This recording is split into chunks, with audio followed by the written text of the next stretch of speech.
الأذان في بلادنا واحد، همك مهما يكون.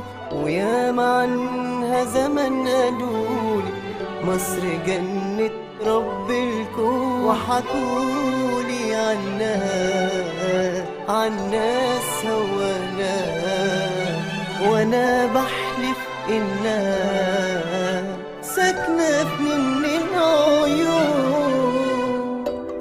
ابويا اصله جزائري وامي ست مصرية، ودايما احسد نفسي على النعمة اللي في ايديا.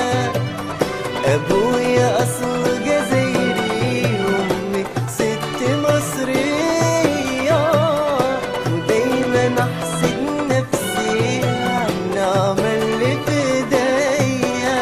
ولو الجزائر بلدي مصر عايشة في